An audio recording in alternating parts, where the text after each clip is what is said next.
बारे में चर्चा करेंगे, यहाँ की कानून व्यवस्था के बारे में चर्चा करेंगे, साथ ही साथ यहाँ पर स्वास्थ्य सुविधाएं क्या है और किस तरीके से उसमें बदलाव लाया जा सकता है, अस्पतालों की हालत क्या है, इस पर हम उनसे चर्चा करते हुए नजर आएंगे।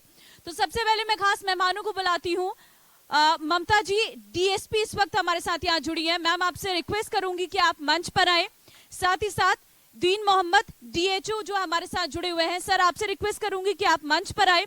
डॉक्टर विशाल मांडीगेड़ा हॉस्पिटल से इस वक्त हमारे साथ जुड़ गए हैं, सर आपसे भी रिक्वेस्ट करूंगी कि आप मंच पर आए और इस चर्चा को हम आगे बढ़ाएं।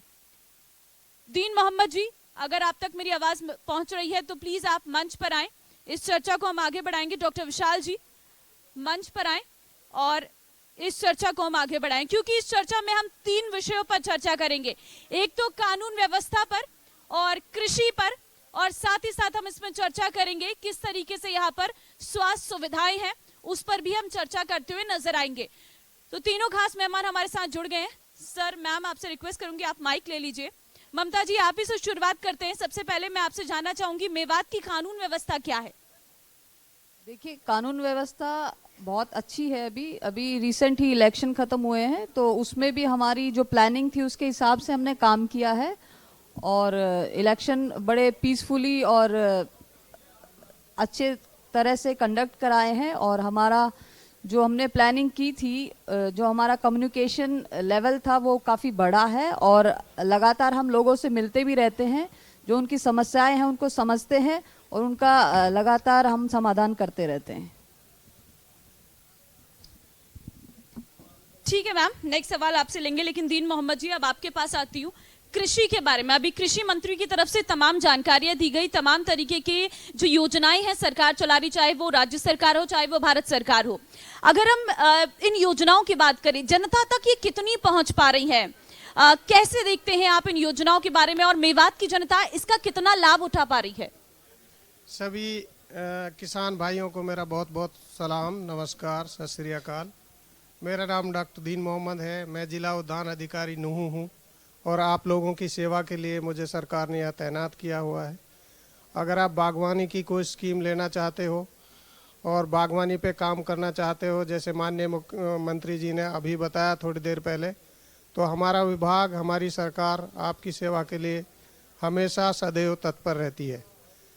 अब मैं जो मैम ने सवाल पूछा है उस सवाल की तरफ आता हूँ कि जो सरकार की स्कीमें हैं, जो बागवानी विभाग या कृषि विभाग स्कीमें किसानों को देता है, तो वो किस तरह से पहुंचती हैं।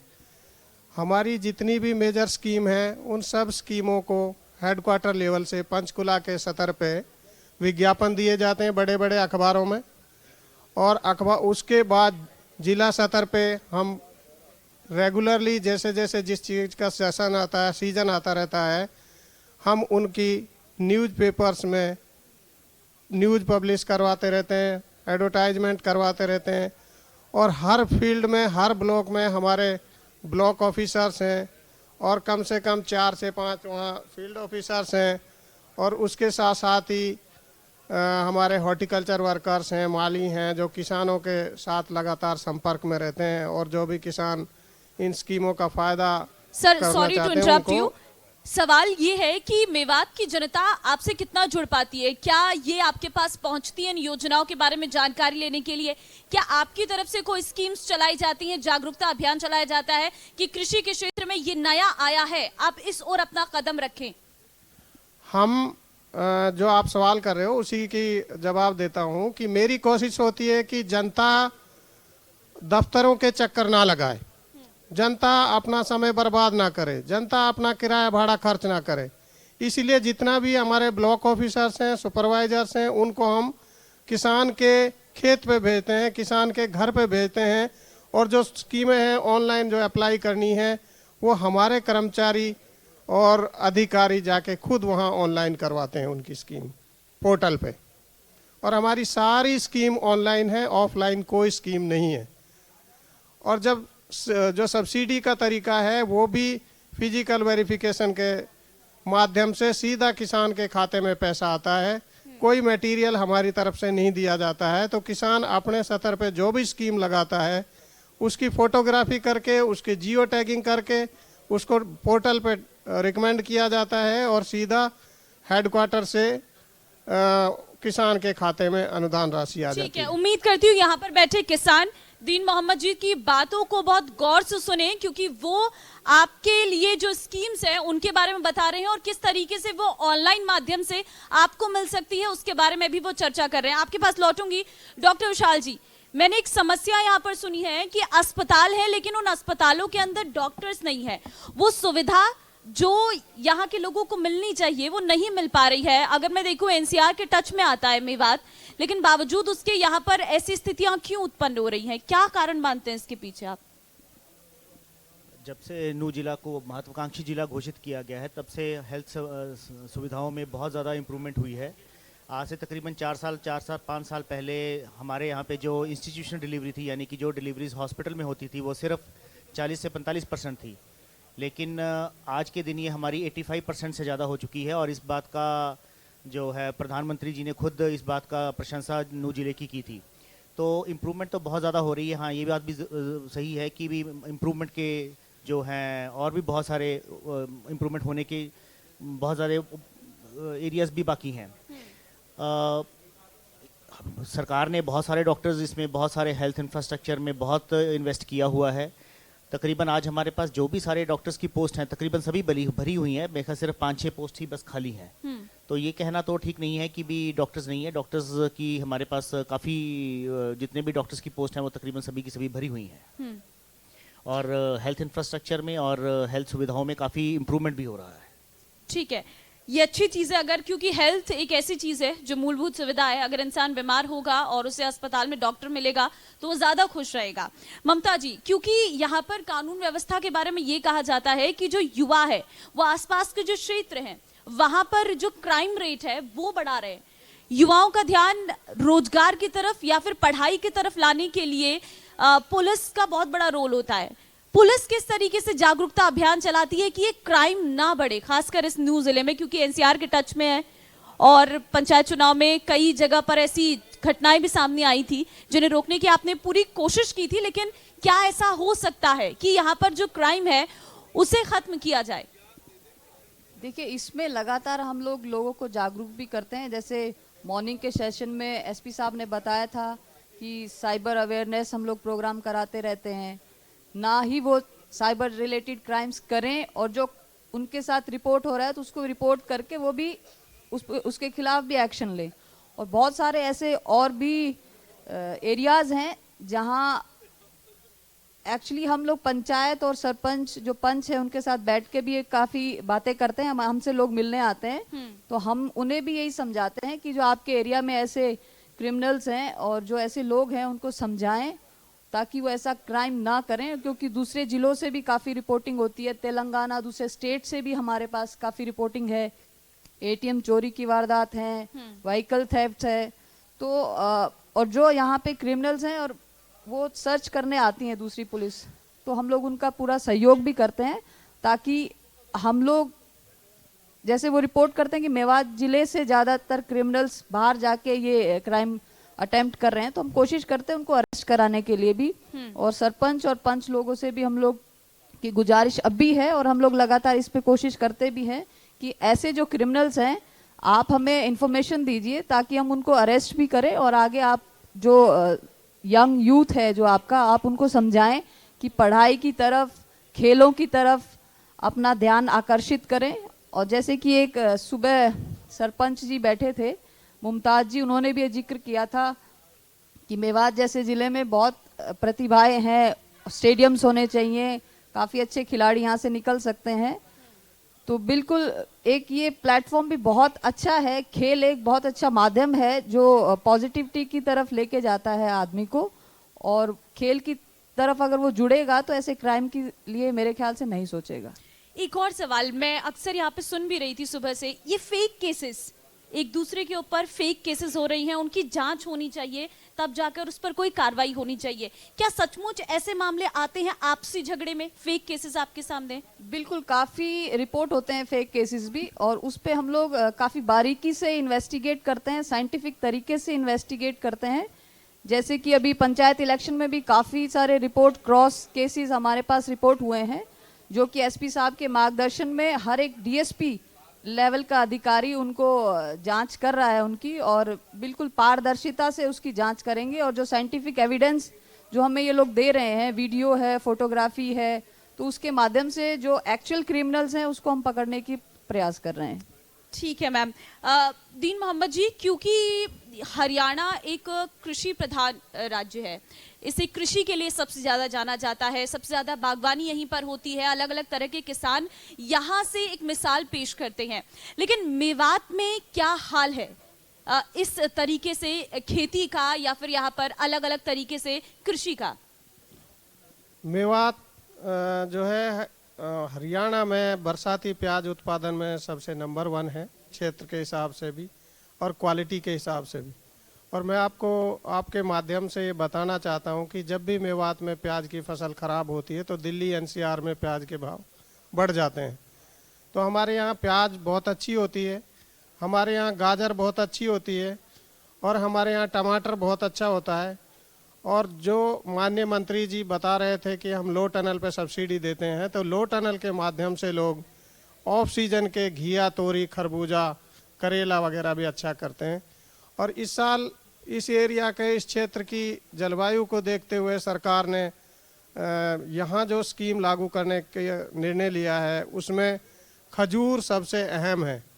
तो खजूर के बाग लगाने पे हम किसानों को 1,20,000 रुपये तक का अनुदान राशि देंगे।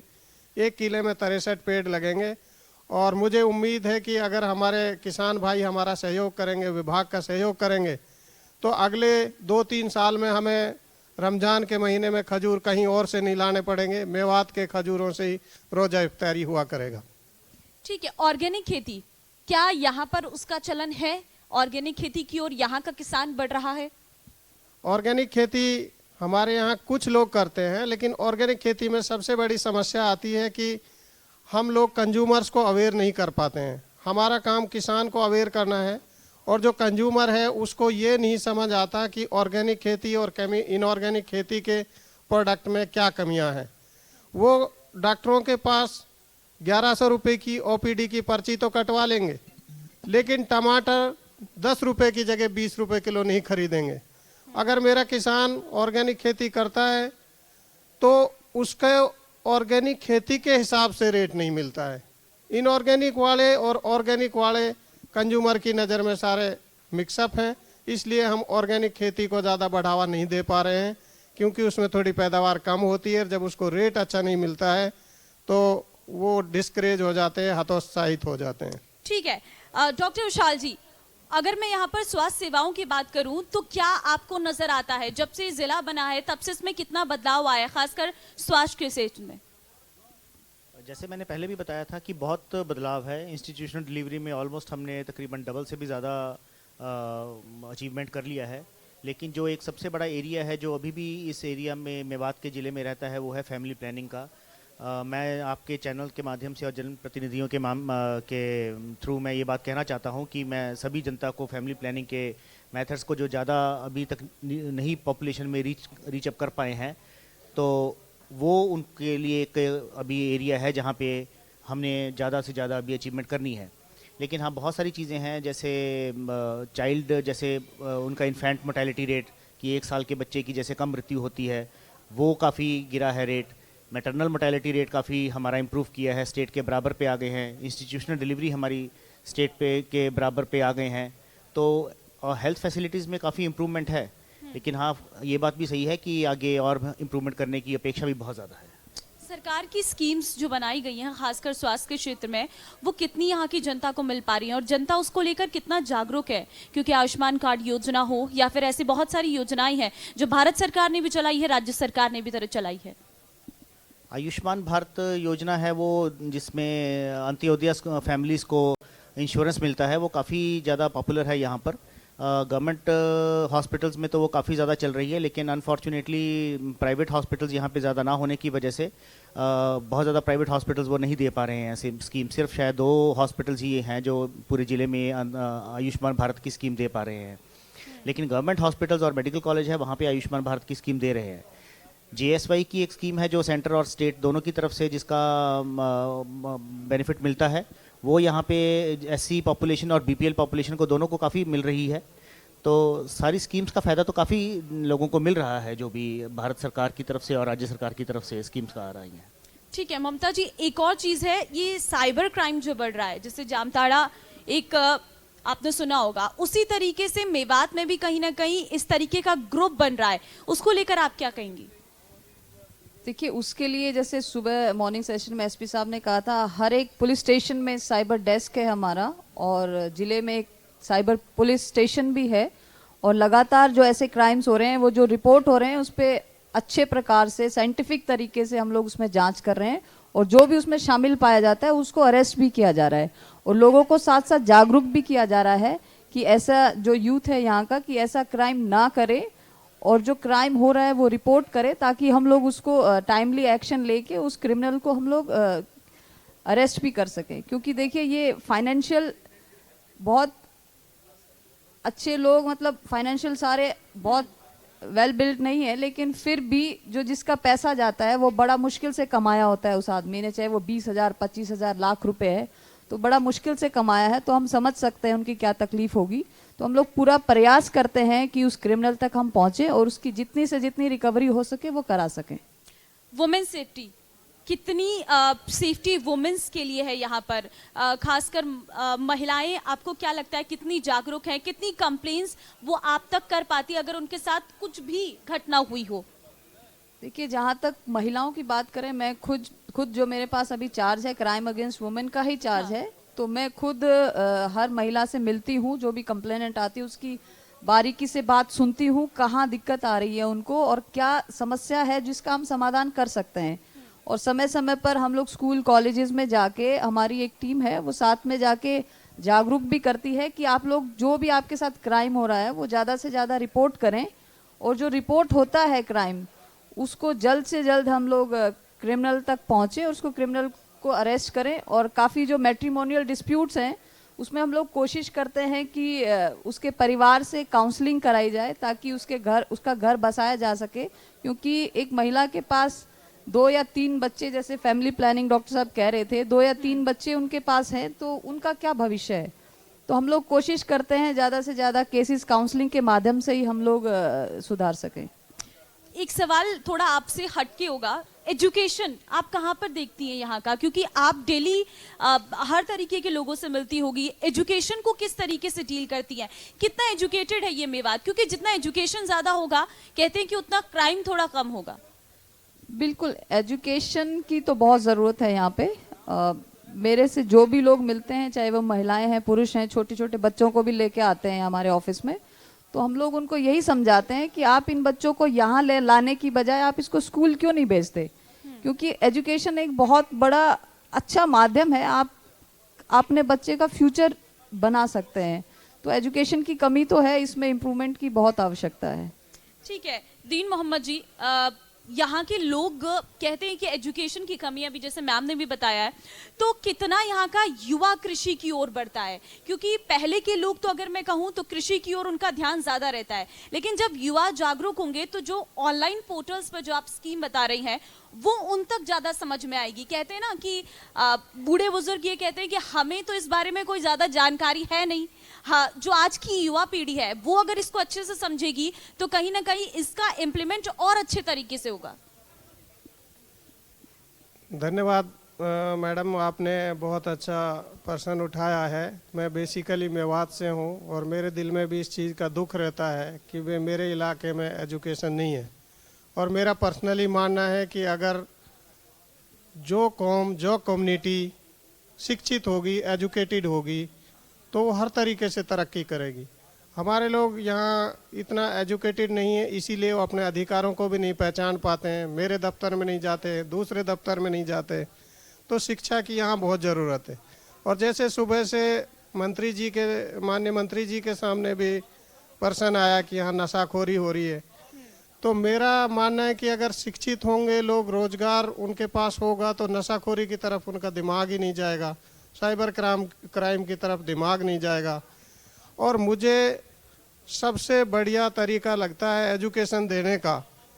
जैसे हमारे खुर्शी साहब बैठे हैं, इनकी बात मुझे एक बार बहुत अच्छी लगी थी। इन्होंने एक सजेशन दिया था कि जब हम शादियां करते हैं मेवात में, तो मदरसों के लिए, मस्जिद के लिए 500 रुपये देते हैं, 1100 रुपये देते हैं। तो उसी टाइम अगर हम सभी शादियों में 1100 रुपये दें और स्कूल बनाएं, कॉलेज बनाएं, यूनिवर्सिटी बनाएं, तो हमारा सारा इलाका, सारा क्षेत्र, सारी कम्युनिटी एजुकेटेड भी हो जाएगी, क्राइम भी ख़त्म हो जाएगा, नशाखोरी भी ख़त्म हो जाएगी और कृषि, बागवानी, हर चीज़ में तरक्की आएगी। ये मेरे अपने पर्सनल विचार हैं। Thank you. अभी आएंगे सर एजुकेशन से। डॉक्टर विशाल जी, क्योंकि एजुकेशन और अगर हेल्थ सिस्टम दोनों को कंपेयर करें तो आपको क्या नजर आता है? देखिए, एजुकेशन तो बहुत इम्प्रूवमेंट की ज़रूरत है, खासकर महिलाओं में, क्योंकि मेरा मानना है कि अगर महिला सशक्त होगी, महिला पढ़ी लिखी होगी, तो सारे परिवार की एजुकेशन और हेल्थ अपने आप इम्प्रूव कर जाती है। तो विमेन एजुकेशन एक ऐसा मुद्दा है जहाँ पे मेवात की जनता को फैसला लेना है, मेवात के प्रतिनिधियों को फैसला लेना, और मेरे ख्याल से विमेन एजुकेशन और विमेन एजुकेशन है जो जिस पे काफ़ी इम्प्रूवमेंट की ज़रूरत है। तो मतलब साफ है कि जागरूकता नहीं है, इस वजह से कहीं ना कहीं कारण कुछ और है। और अगर प्राइवेट हॉस्पिटल जैसे आप बता रहे हैं यहाँ पर कम है, इसका क्या कारण माने कि यहाँ पर प्राइवेट हॉस्पिटल, क्योंकि सुविधाएं वहाँ पर ज़्यादा है, मशीनें ज़्यादा होती हैं as compared to government hospitals? नहीं, ऐसा नहीं है कि गवर्नमेंट हॉस्पिटल्स में कम है या प्राइवेट हॉस्पिटल्स में ज़्यादा होता है। जैसे पीछे से कोविड हुआ था तो गवर्नमेंट हॉस्पिटल्स ने ही सारा वज़न उठाया था कोविड के पेशेंट्स की ट्रीटमेंट के लिए, और काफ़ी बेहतरीन काम हुआ था यहाँ पे, चाहे वो मेडिकल कॉलेज था, चाहे वो जनरल हॉस्पिटल मांडीखेड़ा था, चाहे वो CHCs थी हमारे ज़िले की। तो बहुत बढ़िया काम हुआ था। ये कहना तो ठीक नहीं होगा कि प्राइवेट हॉस्पिटल्स बेटर होते हैं, वो एक शायद वैसे ही हमारी मानसिकता में बात आ गई है। लेकिन हाँ, ये बात ज़रूर है कि विमेन एजुकेशन जब तक इम्प्रूव नहीं करेगी तब तक हेल्थ स्टेटस और एजुकेशन स्टेटस सारे परिवार का इम्प्रूव करना मुश्किल है। अकेले आदमियों की एजुकेशन से बात नहीं बनेगी। दूसरी बात, गैप काफ़ी है। प्राइवेट हॉस्पिटल्स अभी मशरूम होने शुरू हो गए हैं, लेकिन अभी भी बाकी के ज़िलों के कंपैरेटिवली यहाँ पे काफ़ी गैप है। लेकिन जो मशीनरी सरकारी हॉस्पिटल्स में है, क्या उसके लिए पर्याप्त मात्रा में उनको चलाने के लिए लोग हैं? क्या उनका उसका इस्तेमाल उस तरीके से हो रहा है? क्या यहाँ के लोगों को बाहर नहीं जाना पड़ता है कुछ और जो टेस्ट हैं उसको कराने के लिए? क्योंकि अब नू एक जिला बन गया है, तो जिले के हिसाब से क्या आपको लगता है कि पर्याप्त सुविधा है? और NCR के टच में आने से क्या यहाँ पर उस तरीके से व्यवस्थाएं हैं जो होनी चाहिए? देखिए, काफ़ी व्यवस्थाएं हैं। 100% तो शायद कहीं भी अवेलेबल नहीं हो पाती हैं, क्योंकि हेल्थ एक बहुत बड़ा सब्जेक्ट है जहाँ पे इम्प्रूवमेंट का स्कोप हमेशा रहता है। लेकिन मूलभूत सेवाएं और एडवांस सेवाएं भी काफ़ी ज़्यादा हैं इस ज़िले में। चाहे मेडिकल कॉलेज में बहुत अच्छा सेवाएं हैं, जनरल हॉस्पिटल मणिखेड़ा में काफ़ी अच्छी सेवाएं हैं। लेकिन हाँ, ये बात भी है कि काफ़ी कुछ रहता भी है, लेकिन मूलभूत से भी काफ़ी ज़्यादा सेवाएं हैं अपने यहाँ पे ज़िले में। ये तो बेहतर है कि अगर मूलभूत से भी ज़्यादा ज़रूरी चीज़ें हैं, लेकिन शायद यहाँ की जनता तक ये, क्योंकि जब मैं यहाँ आई थी तो मैंने सबसे पहले यही सवाल पूछा था यहाँ की जनता से और यहाँ के लोगों से कि यहाँ पर स्वास्थ्य सेवाएं कैसी है, तो लोगों का ये रिएक्शन था, मशीन है उसको चलाने वाला व्यक्ति नहीं है, दवाई लेने जाते हैं वो चीज़ें नहीं मिल पाती हैं, डॉक्टर्स की कमी है, अभाव है। देखिए, डॉक्टर्स का अभाव तो नहीं है, लेकिन जितनी भी हमारे पास सैंक्शन पोस्ट हैं वो सारी की सारी फील्ड हैं। सिर्फ 2-3 पोस्टें ही खाली हैं, तो ये बात कहना तो ठीक नहीं होगा कि हमारे पास डॉक्टर्स का अभाव है। लेकिन मशीनें भी काफ़ी हैं और उनको चलाने वाला स्टाफ भी काफ़ी है। कभी कभार वो ज़रूर बात है कि ट्रांसफ़र वगैरह होकर कोई बंदा इधर से एक ज़िले से दूसरे ज़िले में चला जाता है तो वो पोस्ट खाली हो जाती है, लेकिन उसके एवज़ में कोई ना कोई पोस्ट और भर भी जाती है। ठीक है ममता जी, कोई ऐसी स्कीम जो आप लोगों की तरफ से चलाई गई हो, क्योंकि हर एक जगह अपने अपने पुलिस डिपार्टमेंट की तरफ से कुछ नंबर्स जारी किए जाते हैं जिससे सीधे कनेक्ट कर सकी जनता आप तक, क्योंकि कई बार ऐसे होते हैं कि महिलाएं नहीं पहुंच पाती हैं पुलिस स्टेशन तक अपनी बात पहुंचाने के लिए, तो ऐसा कोई माध्यम यहाँ पर मेवात की जनता के लिए है जो वो अपनी कंप्लेन आप तक पहुंचा सके, बिना उनका नाम उजागर हुए वो अपनी कंप्लेन दर्ज कर सके? बिल्कुल, सबसे पहले तो वुमेन हेल्पलाइन नंबर है 1091 और उसके साथ साथ एक दुर्गा शक्ति ऐप है जो कि हम लोग स्कूल कॉलेज में जाके बच्चियों से उनके मोबाइल फ़ोन में वो ऐप डाउनलोड करवाते हैं ताकि इमरजेंसी में वो उस नंबर को डायल करें और जल्द से जल्द पुलिस उन तक पहुंच जाए। उसके साथ साथ 112 है जो कि बहुत ही प्रॉम्प्ट एक्शन है, बहुत ही जल्दी पहुंचता है। ये अपना सरकार की स्कीम है और DGP साहब के ऑफिस से लगातार इस पे नज़र रखी जाती है। बहुत ही अच्छा रिस्पांस है इसका। तो ये हमारे 3 जो हेल्पलाइन नंबर हैं ये काफ़ी इफ़ेक्टिव हैं। तो बड़ी बात है कि अगर यहाँ पर कानून व्यवस्था पूरी तरीके से सही हो जाए तो कहीं ना कहीं मेवात की जनता अच्छे से अपनी एजुकेशन को कंप्लीट कर सके और जो क्राइम बढ़ रहा है उस पर लगाम लग सके। आप तीनों का बहुत धन्यवाद हमारे साथ जुड़ने के लिए। तो साफ तौर पर चाहे कृषि की बात हो, चाहे फिर स्वास्थ्य सेवाएं की बात हो या फिर कानून व्यवस्था की बात हो, उस पर हमारी ये चर्चा थी जिसमें मैम की तरफ से और सर्स की तरफ से अपनी बात रखी गई कि किस तरीके से यहाँ पर कानून व्यवस्था है, क्या यहाँ पर एजुकेशन का हाल है, कृषि किस तरीके से और स्वास्थ्य सुविधाएं किस तरीके से। फिलहाल एक छोटा सा ब्रेक का वक्त हो चला है, उसके बाद भी लगातार हमारी ये कार्यक्रम जारी रहेगा।